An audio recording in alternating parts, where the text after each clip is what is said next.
Bom, pessoal, vamos dar início então ao nosso conteúdo falando de eletricidade, que é a primeira parte desse nosso curso, né? Se nós queremos entender sobre eletrônica, tem que ter um pouquinho da base de eletricidade, e por isso a gente vai começar lá no início do estudo mesmo, tá? Então, uma rápida explicação, ó. Isso aqui não é um curso de física, logo não ficaremos presos ao campo comum da física para os nossos estudos.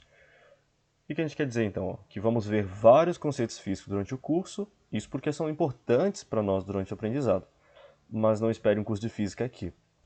Nosso objetivo então será entender os conceitos que envolvem a área da eletrônica e como aplicamos isso em nosso dia a dia, e no funcionamento dos mais diversos dispositivos, além de aplicações muito próximas de nós, a nossa residência. A gente usa a eletricidade no dia a dia. Né? Esse documento será apenas um material de apoio para as aulas, tá? É a nossa base aqui. Então, nosso primeiro conceito, eletricidade. Né? Então vai ser um termo geral que abrange uma variedade de fenômenos resultantes da presença e do fluxo de carga elétrica. Esses incluem muitos fenômenos facilmente reconhecíveis, tais como relâmpagos, eletricidade estática, correntes elétricas em fios elétricos, por exemplo. Beleza?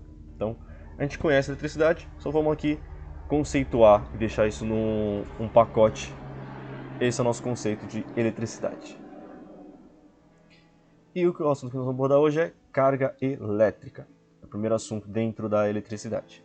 Então, toda matéria é composta por pedaços menores, que são compostos por pedaços ainda menores que eles. Esses pedaços são chamados de partículas. Então, se a gente pegar um pedaço de material, madeira, plástico, qualquer coisa, você vai dividindo esse pedaço e vai chegar em pedaços menores. Aí você divide e vai dividindo cada vez mais até chegar numa parte que você não consegue dividir. E foi isso que foi feito, e aí criou-se o conceito de átomo. Ao longo da história, a ciência foi se desenvolvendo e aperfeiçoando o seu conhecimento sobre matéria e tudo que a compõe. E um fato que é conhecido hoje é de que tudo o que vemos é constituído por átomos, que por muito tempo acreditamos que esses átomos fossem a menor parte da matéria. Tanto é que deu origem à própria palavra átomo, ou seja, indivisível. Então a palavra átomo, a vem de negação e tomo significa parte, então não particionado, né? não divisível. Então a gente, por exemplo, você tem uma pizza, você divide a pizza em 8 pedaços, mas você poderia fazer pedaços menores da pizza, né? Dá para dividir em 16 pedaços, seriam menores? Seriam. Então a teoria inicial do átomo seria que ele é um pedaço da matéria que eu consigo dividir, até chegar nele e não conseguir mais dividir, porque ele é a menor parte. Essa forma de explicar como que a matéria é composta foi proposta por um cientista e recebe o nome dele, o modelo atômico de Dalton. Foi o primeiro a propor isso, tá? E aí tem aqui uma timeline do átomo. E o Dalton, quando ele propôs, a ideia do átomo era como se fosse uma bola de bilhar, maciça, densa, que compõe todo o restante da matéria. Depois esse conceito foi sofrendo modificações, tá? Foi surgindo outras coisas, como por exemplo, não é só uma bola maciça, tem coisa lá dentro também, como outras partículas, por exemplo, o elétron, o nêutron. Depois você tem o... Fala, não, então são várias partículas que compõem um átomo. O átomo não é uma coisa estática, ele se movimenta lá dentro, o elétron fica em movimento. O átomo não é uma bola fechada, ele tem um núcleo, e esse núcleo tem uma eletrosfera, os elétrons ficam correndo em volta. E depois, não são só 3 partículas, são um monte de partículas. Então a gente foi melhorando esse conceito, esse modelo, tá? Hoje nós sabemos que são mais de 20 partículas diferentes que tem dentro de um átomo. E sim, o átomo é divisível. A gente sabe dividir ele, tanto é que já foi criado bombas de fusão nuclear e bombas de fissão nuclear, que particionam átomos. Infelizmente, né, vai sendo criadas essas coisas. Mas aqui para nós não vamos nos aprofundar no modelo mais moderno, aquele que atende todos os fenômenos da natureza, que explica tudo. Não. Vamos pegar o mais simples, porque já explica bem os fenômenos que nós vamos estudar da eletricidade, tá?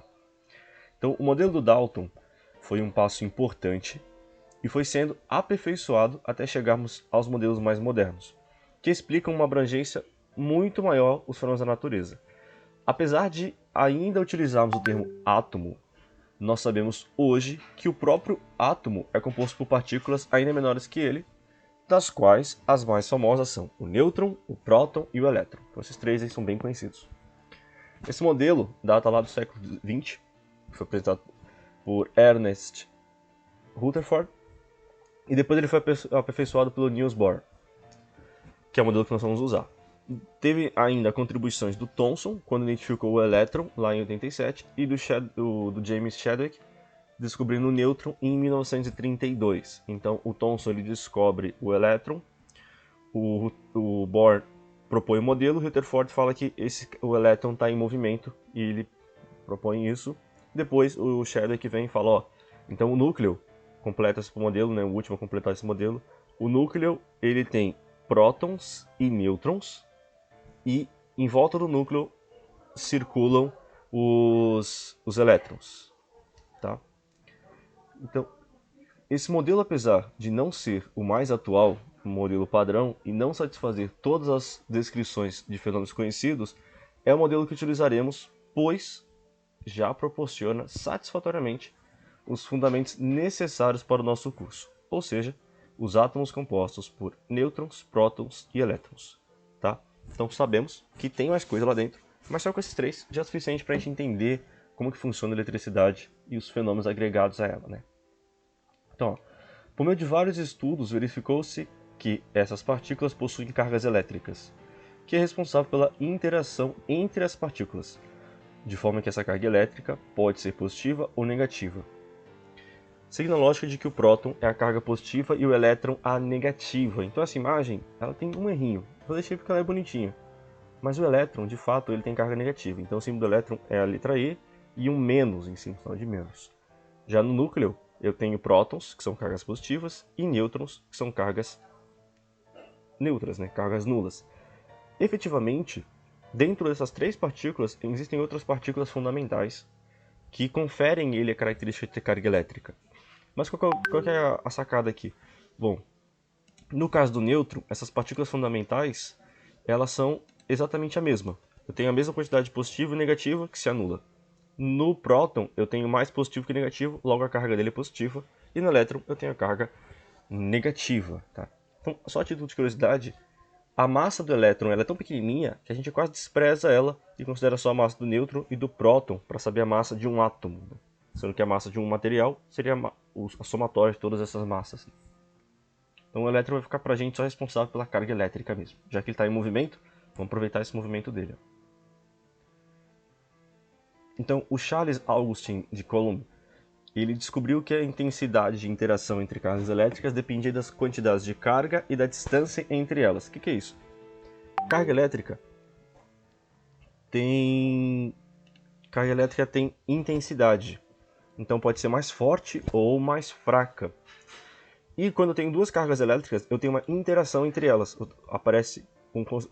Surge uma força. Nós chamamos de força elétrica. E quanto maior for a intensidade dessas cargas, maior vai ser a força de interação entre elas. Quanto menor for essas cargas, menor vai ser a força de interação entre elas. E depende também da distância. Se for mais próximo, a força é maior. Se for mais longe, a força é menor. Tanto é que a gente pode fazer um comparativo com um ímã. Se você pega dois ímãs e colocam eles muito próximos um do outro, o que vai acontecer? Um vai atrair o outro e eles vão colar, entre aspas. Agora, se eles estão longe um do outro, o que acontece? Nada. Porque eles estão tão longe que mesmo que tenha uma força entre os dois, não é suficiente para atrair os dois. Então, quanto menor a distância, maior é essa força. Quanto maior a intensidade de carga, maior é a força elétrica de interação entre essas duas cargas. Em homenagem a ele, a unidade de carga elétrica, a esse físico, a unidade de carga elétrica então se convencionou ser o Coulomb, uma letra C maiúscula. Tá? Então isso quer dizer que as interações entre partículas com carga elétrica vão ser mais forte ou mais fraca, isso é, a intensidade, em consequência da quantidade de cargas e a distância entre elas. Assim, os valores de carga elétrica levam a unidade de medida Coulomb, representada pela letra C.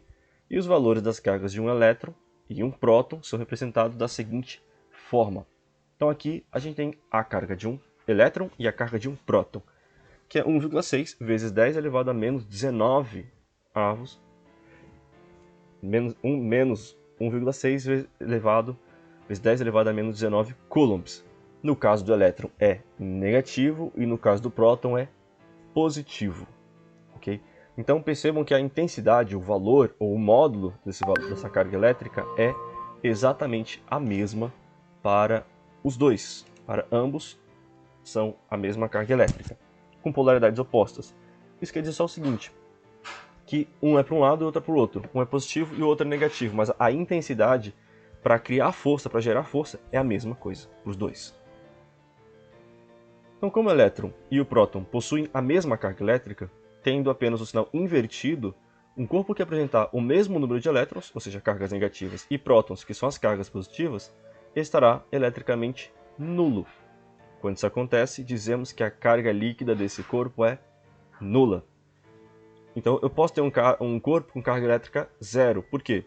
Ele tem 1 milhão de elétrons, mas ele também tem 1 milhão de prótons. Então, uma anula a outra, fica zero. Ele não tem carga elétrica. Ou melhor, ele tem carga elétrica nula, né? Já quando o número de cargas positivas e negativas de um corpo é diferente, dizemos que ele está eletricamente carregado ou simplesmente eletrizado. Primeiro, o que é um corpo? Um corpo é qualquer objeto. Uma bola, o mouse, o nosso celular, o nosso próprio corpo. Qualquer objeto a gente pode chamar de corpo, tá? E então, ele pode estar eletrizado. Ele pode ter muito elétron, mais elétron que próton, ou ter menos elétrons que próton. Então, um corpo pode ser eletricamente neutro, ele pode estar eletrizado negativamente ou eletrizado positivamente, tá? De acordo com o balanço de cargas elétricas dele. Então, vamos olhar essa imagem aqui para entender um pouco melhor. Tenho 3 opções para um corpo, quanto eu digo analisando ele eletricamente. Ele pode estar eletrizado positivo, ou seja, o número de prótons é maior que o de elétrons. No exemplo da imagem, tenho 5 prótons e 3 elétrons, logo ele é positivo. Ele pode estar neutro, ou seja, tem 5 prótons e 5 elétrons, ou ele pode ser negativo. Ali no exemplo, eu tenho 3 prótons e 6 elétrons. Quem é que vai ser responsável por fazer esse desbalanceio? Esse desbalanço, né? Provocar esse desbalanço? Elétrons. Então, quando eu falo que um corpo está eletricamente negativo, ele está eletrizado negativamente, eu estou afirmando que esse corpo está com excesso de elétrons, ele tem mais elétrons do que o normal. Quando eu digo que ele está eletrizado positivamente, ele está eletricamente positivo, significa que ele perdeu elétrons. Não é que ele ganhou prótons, ele perdeu elétrons, tá? Porque quem se movimenta é o elétron e não o próton. O próton está lá na dele, de boa, lá dentro do núcleo. Fica na casinha lá no núcleo. Quem está se movimentando o tempo todo é o elétron. Então, quem é tirado dos átomos e colocado nessas junções é sempre o elétron. Então, se perguntar, um corpo eletricamente negativo, o que aconteceu? Ele ganhou ou ele perdeu elétrons? Ele ganhou elétrons, por isso ele ficou negativo. Elétron é carga negativa, tenho mais, fiquei negativo.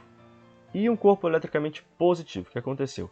Bom, ele perdeu elétrons, porque ele estava neutro, tirou-se elétrons dele e agora ele passou a ser positivo.